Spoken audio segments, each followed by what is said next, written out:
Hello friends, मेरे डेजर classes में आप लोग का बहुत बहुत स्वागत करता हूं। तो फ्रेंड्स, आपके एग्ज़ाम बहुत सारे बैक टू बैक आने वाले हैं। सीजीपीएससी का डेट भी आ चुका है। आपका 12 से 14 फरवरी 2023 में आपका एग्ज़ाम होने वाला है और आज है 31 दिसंबर। इसके बाद आपका जो कि नया साल लग जाएगा। आपकी जो रणनीति है, आपका जो लक्ष्य, उस पर फोकस करिए और अपनी मेहनत कीजिए और अपने माँ बाप के नाम को रोशन कीजिए। बढ़िया लक्ष्य पे बने रहिए और तैयारी कीजिए। तो यहाँ पे हम सीजीपीएससी पे यहाँ पे मॉडल क्वेश्चन यहाँ पे डिस्कस करते हैं। 11 पार्ट मैंने लगभग इसका डाल दिया। सारे क्वेश्चन इंपॉर्टेंट जो आपके एग्जाम में डायरेक्ट क्वेश्चन पूछे जा सकते हैं, मैं उन्हीं क्वेश्चन को यहाँ पे इंक्लूड किया हूँ जो आपके एग्जाम में डायरेक्ट क्वेश्चन पूछा जा सकता है। तो चलिए स्टार्ट करते हैं। आज का सेशन है हमारा 12वां पार्ट है। अगर 11 पार्ट अगर नहीं देखे हो जाकर देख सकते। सारे क्वेश्चन इंपॉर्टेंट है आपके छत्तीसगढ़ में जितना भी एग्जाम दिला रहे हो, चाहे कोई भी एग्जाम, सारे एग्जाम के लिए इम्पोर्टेंट है। तो स्टार्ट करते हैं आज के सेशन। और आप नए हो, चैनल को सब्सक्राइब करके रख लीजिएगा ताकि आप तक नोटिफिकेशन पहुंच पाए। तो पहला क्वेश्चन हमारा, बस्तर में गोंचा पर्व कब मनाया जाता है? इंपॉर्टेंट क्वेश्चन, याद रखिए, आपके पीएससी में क्वेश्चन को पूछा गया है। तो इसका आषाढ़ महीने में, भादो मास में, कार्तिक मास के या फागुन मास में? तो इसका सही ऑप्शन हो जाएगा आषाढ़ मास में। तो बस्तर में आपका जो गोंचा पर्व है आषाढ़ मास में मनाया जाता है। याद रखिए, गोंचा पर्व कौन से आपके कहाँ मनाया जाता है? तो आपके बस्तर में मनाया जाता है, याद रखिएगा। तो आपका जो गोंचा पर्व है किस अवसर पर आषाढ़ महीने में इसको मनाया जाता है? जो भगवान जगन्नाथ जी की रथ यात्रा पर विशेष इसको गोंचा पर्व को मनाया जाता है। और किस क्षेत्र में मनाया जाता है? तो आपके जगदलपुर बस्तर में इसको मनाया जाता है। तो याद रखिए, इंपॉर्टेंट क्वेश्चन है। अगला क्वेश्चन देखते हैं, किस त्यौहार में गौरी गौरव विवाह उत्सव मनाया जाता है? तो आपके तीजा में, दशहरा में, दीपावली में या आपके होली के महीने में? तो ये भी क्वेश्चन आपको पीएससी में क्वेश्चन पूछा गया है। तो आप किस त्यौहार में गौरी गौरव विवाह उत्सव मनाया जाता है? आपके दीपावली के आपके समय इसको मनाया जाता है। गौरी गौरव जो आपका विवाह उत्सव इसको कहा जाता है। तो ये है आपके कौन से समय? तो दीपावली के समय मनाया जाता है, दीपावली के अवसर पर, याद रखिएगा। ये इसका जो विशेष है, शिव पार्वती और जो शिव पार्वती इनके विवाह संपन्न इसमें किया जाता है।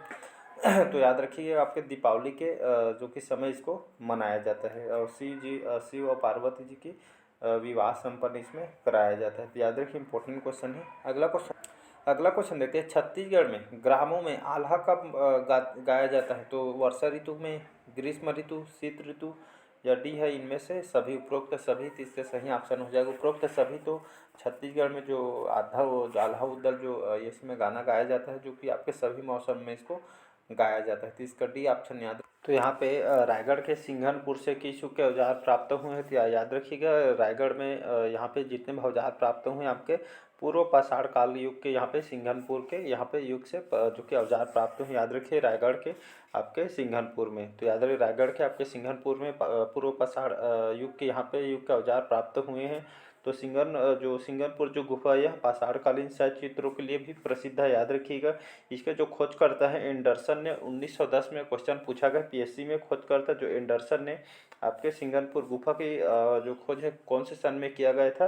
तो याद रखिए, एंडरसन ने इसकी खोज 1910 में किया गया था। जो शैल चित्र यहाँ पे मानव के आखेट मुद्रा वाले यहाँ पे शैल चित्र यहाँ पे अंकित जो कि बने हुए हैं। तो याद रखिएगा, और किस काल का है? तो आपके पूर्व पाषाण काल है। यह छत्तीसगढ़ के सबसे प्राचीनतम गुफा इसको माना जाता है। याद रखिए, इंपॉर्टेंट क्वेश्चन है, आपके पेपर में क्वेश्चन आया हुआ है। तो इसका बी ऑप्शन सही हो जाएगा। अगला क्वेश्चन देखिए। तो यहाँ पे नवपाषाण काल के जो औजार, दुर्ग जिले के आपके अर्जुनी यहाँ पे इस स्थान से यहाँ पे नव औजार यहाँ पे नवपाषाण काल का औजार प्राप्त हुए, याद रखिएगा। तो इसका आपका ए ऑप्शन सही हो जाएगा। तो नवपाषाण काल के यहाँ पे औजार दुर्ग जिले से प्राप्त हुए, साथ ही साथ यहाँ पे जो अर्जुनी यहाँ से प्राप्त हुए स्थान से, याद रखिए, जिसमें आपके चित्रित हथौड़े यहाँ से मिला है, जो आपके दुर्ग में स्थित है राजनांद के पास अभी बाण टीला में, जिसको जो कि चितवा डोंगरी तथा रायगढ़ के टेरम नामक जगहों से मिले भी हैं। तो याद रखिए, नवपाषाण काल के औजार दुर्ग जिले के आपसे किस स्थान से प्राप्त हुए हैं? तो आपके अर्जुनी से प्राप्त हुए, याद रखिए, जो कि चित्रित हथौड़ा है। इसका ए ऑप्शन सही हो जाएगा। अगला क्वेश्चन देखते हैं, किस वेद में छत्तीसगढ़ का वर्णन नहीं है? तो आपके सामवेद में, ऋग्वेद में, अथर्ववेद में, यजुर्वेद में? तो इसका सही ऑप्शन हो जाएगा ऋग्वेद में, याद रखिएगा। तो छत्तीसगढ़ का वर्णन कौन से वेद में नहीं दिया गया है? तो आपके ऋग्वेद में नहीं दिया गया। तो इंपॉर्टेंट क्वेश्चन आपके पीएससी के लिए, याद रखिएगा। तो आपके ऋग्वेद में छत्तीसगढ़ का जो कि जानकारी है, इनका वर्णन नहीं मिलता है। बाकी सामवेद, अथर्ववेद और यजुर्वेद में छत्तीसगढ़ का वर्णन मिलता है। तो इसका बी ऑप्शन सही हो जाएगा। अगला क्वेश्चन देखते हैं, परलकोट विद्रोह किस वर्ष हुआ था? तो आपके 1790 में, 1825 में, 1774 में, 1876 में। तो इसका बी ऑप्शन याद रखिए आपका 1825 में। 20 जनवरी 1825 में परलकोट विद्रोह हुआ था, जो कि राजा आपके गेंद सिंह को यहाँ पे उनके महल के सामने यहाँ पे फांसी दी गई थी, याद रखिए। तो बस्तर के आदिवासी बंधुओं को, जो कि भारत की स्वतंत्रता आंदोलन में उनके द्वारा महत्वपूर्ण योगदान दिया था। तो परलकोट विद्रोह याद रखिएगा, डेटा 1825, मतलब 20 जनवरी 1825 को जो आपके गेंद सिंह को उनके महल के सामने फांसी दी गया था। तो 1825 में परलकोट विद्रोह हुआ था, याद रखिएगा, इंपॉर्टेंट क्वेश्चन है। अगला क्वेश्चन देखते हैं, चैतन्य महाप्रभु किस संप्रदाय से जुड़े हुए व्यक्ति थे? तो आपके श्री संप्रदाय या वारकरी संप्रदाय से या गौंडी संप्रदाय से, या आपका सी है इनमें से कोई नहीं। तो इसका सही ऑप्शन हो जाएगा सी, आपका बी ऑप्शन याद रखिएगा। तो चैतन्य जो महाप्रभु थे आपके गौंडी संप्रदाय से जुड़े हुए व्यक्ति थे, चैतन्य महाप्रभु, याद रखिएगा। चैतन्य जो महाप्रभु आपके गौड़ी संप्रदाय से जुड़े थे, और चैतन्य महाप्रभु जो कि सगुण भक्ति शाखा से संबंधित है। तो याद रखिए चैतन्य के जन्म जो कि बंगाल के इनका जन्म हुआ था। तो याद रखिएगा महाप्रभु चैतन्य जी आपके गौंडी संप्रदाय से जुड़े हुए थे। तो इसका आपका बी ऑप्शन सही हो जाएगा। अगला क्वेश्चन देखते हैं, यहाँ पे पुष्टि मार्ग के दर्शन की स्थापना किसके द्वारा किया गया है? तो आपके चैतन्य के द्वारा, नानक के द्वारा, सूरदास ने, या वल्लभाचार्य ने। तो पुष्टि मार्ग के दर्शन की स्थापना किसके द्वारा की गई है? तो आपके वल्लभाचार्य के द्वारा किया गया, याद रखिए, इंपॉर्टेंट क्वेश्चन ये भी। तो इसका पुष्टि मार्ग के दर्शन की स्थापना वल्लभाचार्य के द्वारा किया गया है। अगला क्वेश्चन देखते हैं, यहाँ पे किस संत ने ईश्वर को अपने पास अनुभव करने के लिए नित्य गीतों या कीर्तन को माध्यम बनाया गया था? तो आपके शंकर देव के द्वारा, चंडीदास के द्वारा, या ज्ञानदेव के द्वारा, या डी आपके चैतन्य महाप्रभु के द्वारा। इसका डी ऑप्शन याद रखिएगा। चैतन्य जो महाप्रभु थे, इन्होंने, इस संत ने ईश्वर को प्राप्त करने या अपने पास यहाँ पे अनुभव करने के लिए यहाँ पे इन्होंने नित्य गीतों कीर्तन को माध्यम बनाया था, संगीत को चुना था। तो चैतन्य जो महाप्रभु थे, जो कि वैष्णव धर्म के यहाँ पे भक्ति योग के परम प्रचारक और भक्ति काल के प्रमुख कवियों में से एक हैं। तो याद रखिए कि भक्ति काल के प्रमुख प्रचारक या भक्ति काल के प्रमुख कवि इनको माना जाता है। तो यहाँ से 2 क्वेश्चन बन सकता है, याद रखिएगा। जो चैतन्य जो महाप्रभु है आपके भक्ति काल के इनको प्रमुख माना जाता है, और ईश्वर को अपने पास अनुभव करने के लिए नित्यम गीतों कीर्तन को माध्यम इनके द्वारा बनाया गया था। तो इसका डी ऑप्शन सही हो जाएगा। अगला क्वेश्चन है, मोस्ट इंपोर्टेंट क्वेश्चन है, अद्वैतवाद के सिद्धांत के प्रतिपादक कौन थे? तो रामानुज, शंकराचार्य, माधवाचार्य, विवेकानंद। तो इसका बी ऑप्शन सही हो जाए। आपके ये क्वेश्चन पीएससी में क्वेश्चन को पूछा है। तो अद्वैतवाद के सिद्धांत के प्रतिपादक किसने दिया था या कौन थे? तो शंकराचार्य द्वारा जो कि इसका प्रतिपादन किया गया था। तो याद रखिएगा अद्वैतवाद के सिद्धांत के प्रतिपादक शंकराचार्य को कहा जाता है। इसका बी ऑप्शन सही हो जाएगा। अगला क्वेश्चन देखते हैं, सूफिया कलाम जो एक प्रकार का भक्ति संगीत है, इसकी विशेषता है गुजरात की, कश्मीर के, राजस्थान की, या डी है इनमें से कोई नहीं। तो इसका सही ऑप्शन हो जाएगा बी, कश्मीर के। याद रखिए, तो जो सूफिया कलाम जो एक प्रकार का भक्ति संगीत है, जो कि विशेषता है, कहाँ की विशेषता है? आपके कश्मीर की। तो याद रखिए इसका बी ऑप्शन सही हो जाएगा। अगला क्वेश्चन देखते हैं, यहाँ पे सूफी संत ख्वाजा मोइनुद्दीन चिश्ती किसके शासनकाल में राजस्थान आए थे? तो महाराणा प्रताप के शासनकाल में, राणा सांगा के, या राणा कुंभा के, या पृथ्वीराज चौहान के। तो इसका सही ऑप्शन डी ऑप्शन याद रखिएगा। तो जो सूफी संत ख्वाजा मोइनुद्दीन चिश्ती है आपके पृथ्वीराज जो चौहान राजा थे, इनके शासनकाल में मोइनुद्दीन चिश्ती जो कि एक संत है, सूफी संत, तो इनके शासनकाल में राजस्थान आए हुए थे पृथ्वीराज चौहान के शासनकाल में। तो इसका डी ऑप्शन सही हो जाएगा।